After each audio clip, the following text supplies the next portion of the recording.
At least 30 passengers on a bus in Nigeria's Sokoto state have been burnt to death. This after gunmen torched the vehicle on Tuesday. The attack is yet another reminder of growing insecurity in Africa's most populous country. Gunmen, known locally as bandits, have in the past year carried out violent attacks targeting villages. They've also attacked commuters traveling on highways and kidnapped hundreds of school children for ransom in the north of the country.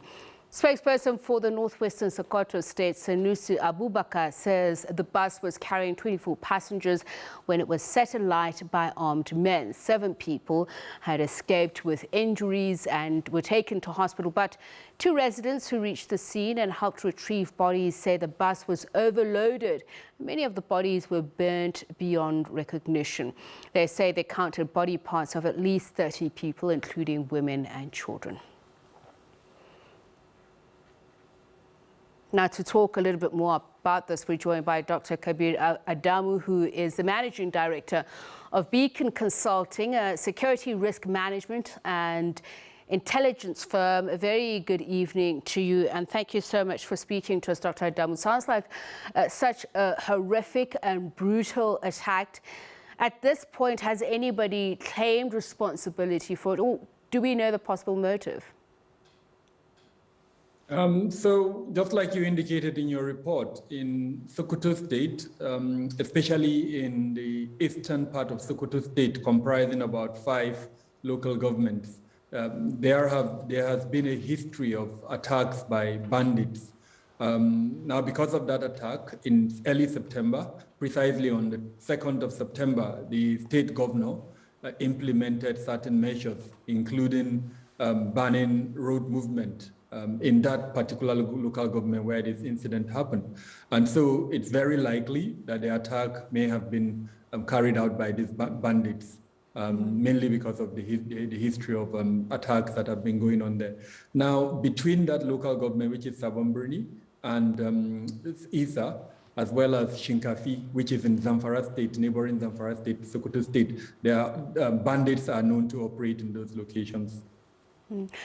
So we'll talk about the way these symptoms have presented themselves and look at a timeline, but I want to talk about the cause. Now, some say this increasing violence is indicative of poor governance and deteriorating socio-economic conditions. Do you concur with this? Yes, unfortunately, it is definitely an indicative of that. We have to remember that there are structural deficiencies within the Nigerian constitutional setup that has allowed vulnerabilities to be exploited by these non-state actors. Now, unlike most federal systems in Nigeria, policing and other security arrangements are still centralized and controlled by the federal government. So you now have large swaths of land that are mainly unpoliced and that are being occupied by these non-state actors. And so clearly an element of governance, and then more importantly, the absence of coordination between the federal and state governments, it's also a contributory factor. So no matter how you look at it, at the root of it is an element of governance and perhaps developmental issues, including poverty, unemployment, grievances. There are a lot of socioeconomic grievances. The bandits are majorly from one ethnic group, which is the Fulanese, and there are suggestions, and 2 studies have shown this, that part of what is driving them is grievances regarding how they are being treated. No political space, no economic, and sometimes even social space for them to operate in most communities. As you talk about that, what's happening in north central parts of the region and the nomadic pastoralists of the Fulani group, for instance, they allege it's because that the Horsa farmers seem to enjoy more government support, whether through resources and, as you say, the issue of land. Does that mean Boko Haram has found favor or managed to at least infiltrate the Fulani? So yes, there are reports suggesting that there are two groups operating in the Northeast that sometimes are grouped as Boko Haram. That is the Islamic State in West Africa province and the Jamaat al-Ahl Sunnah al-Dawat wal Jihad. Now there are reports indicating that these groups have independently and individually attempted to reach out to these bandit groups. And in some instances, now the bandits are a loose arrangement of, cells and that are never really coalesced. So they are able to operate individually. And from what we know, these, terrorist groups that are operating in the Northeast have reached out to some of these cells, and some of them have accepted the offer. However, there is no structure that is currently existing that would say has led to a partnership, but there are some form of loose affiliations between the two sides at the moment. So maybe we will look at several incidents and see who falls within where. But I want to understand this terminology of bandits, suggesting that it's criminal elements. For instance, the increase in kidnappings in the northwest, the north central, which is also spread to the northeast, has often been apportioned to bandits who have created an atmosphere of fear and have underscored the high rate of insecurity. But as you mentioned, are they cohesive? Are they organized? Not in that sense of the word. Yes, like every group, they do have some form of structures. They also have some form of networking capabilities. To suggest, for instance, that you've got a political organization, no, I'm not aware of any studies, any research that has proven that. However, there are cultural sort of structures that exist that allows them to communicate, that allows them to network. But beyond that, we're not aware that they've got any structural or political organization. And I ask this question because that kidnapping in Katsina, where I believe it was an all-boys school that was attacked, 344 school children were said to have been kidnapped. It was said not long after that, an audio clip surfaced of the leader of Boko Haram who claimed involvement, Abubakar Shekau, who said they took responsibility for the kidnappings. And it is important to understand when does an organized political, religious or ideological fight organization begins and stems and where the criminality begins, because some of the kidnappings have resulted in a quest for ransom, and sometimes some of those have been released. But as we see with this incident today, it seems to boggle the mind.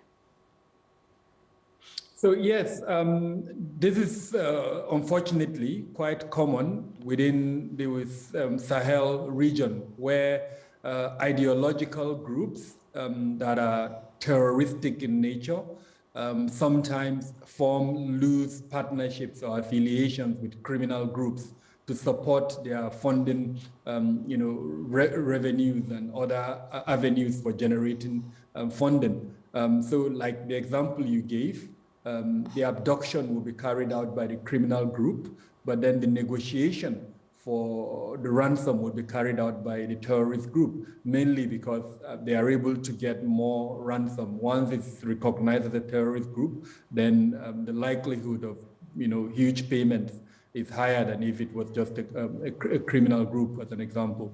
And therein lies the irony of the partnership between the two groups. The bandits would usually not want to let go of control.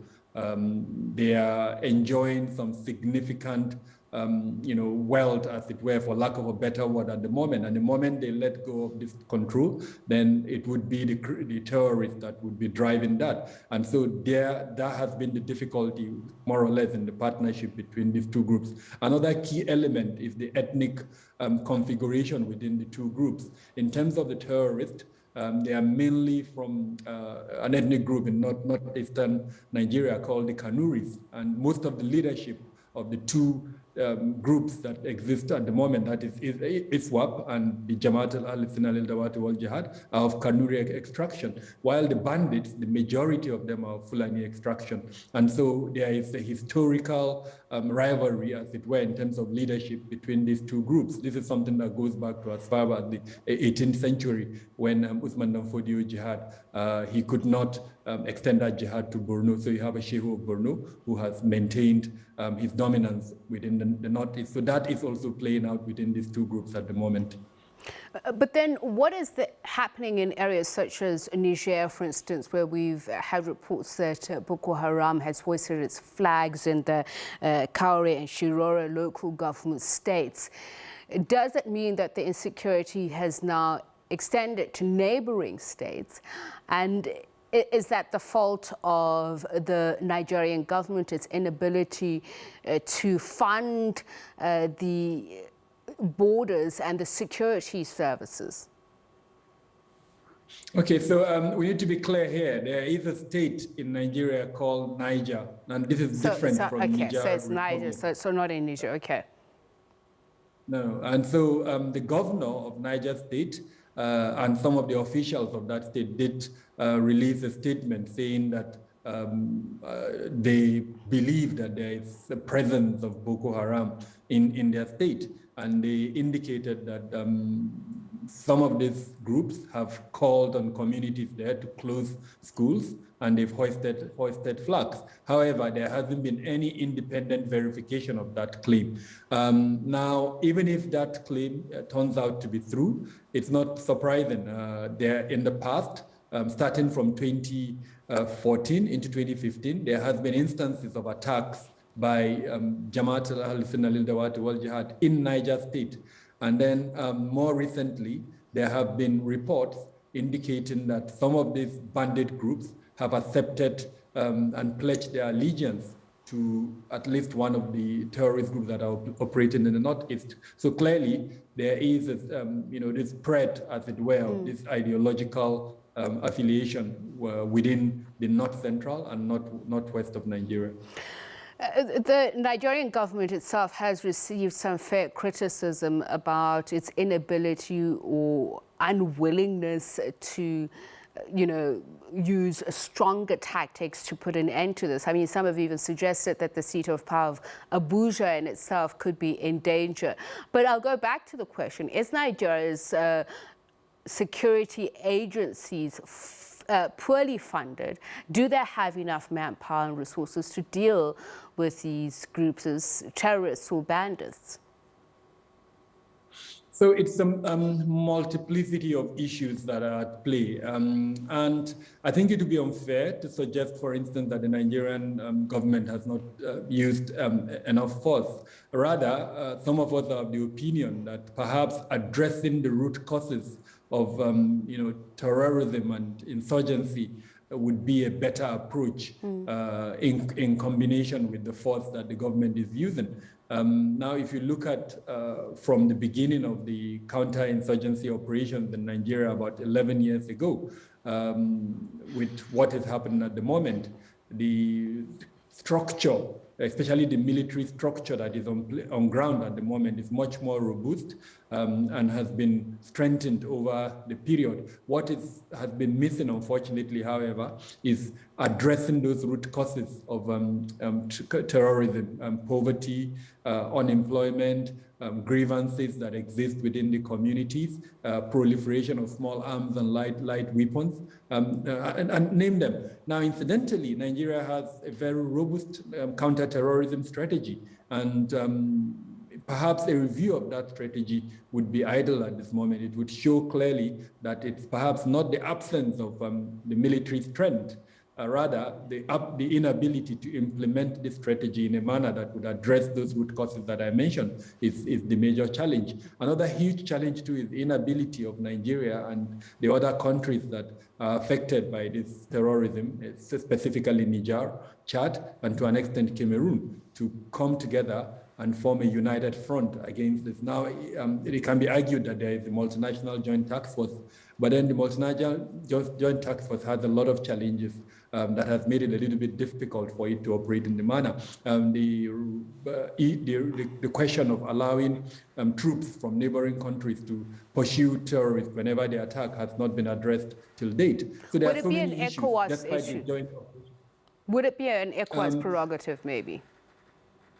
So ECOWAS has a very robust protocol on counter-terrorism, but the challenge with that too has been funding. So again, like I said, it's a multiplicity of issues. ECOWAS has prioritized counter-terrorism. It has come up with a protocol which is quite robust, but then funding has been a huge issue. The current ECOWAS chairman has spoken extensively and has attempted to generate funding, as it were, for the strategies. But then even our international partners, in particular France and US, have not helped the situation. As you're aware, apart from the multinational joint task force, you've got the G5 that involves 2 countries that are already in the multinational joint task force. So kind of divided attention when there is no funding, yet you have 2 forces, as it were, operating. The argument has been, why don't you have just 1 force and perhaps with 2 bases, one in Mali and the other one in Chad, as we have at the moment. So there are multiplicity of issues that have prevented we need to have a conversation on its own about this counter-terrorism strategy. But just finally, all of this has created a humanitarian crisis on its own. Just how bad is it? One of the worst in the world. At the moment, in Borno State alone, which is one of the states that's affected by terrorism, you've got about 3.5 million displaced persons. Then if you go to Zamfara State, I think you've got about 800,000, and Sokoto, the same thing. You've got refugees that have crossed over to Niger in their numbers. I doubt if there is any collated figure to indicate the exact number of refugees. So the humanitarian situation is one of the worst in the world at the moment. All right. Thank you so much for speaking to us. Much, much appreciated. Dr. Kabir Adamu, he's the Managing Director of a Beacon Consulting, a security risk management and intelligence firm.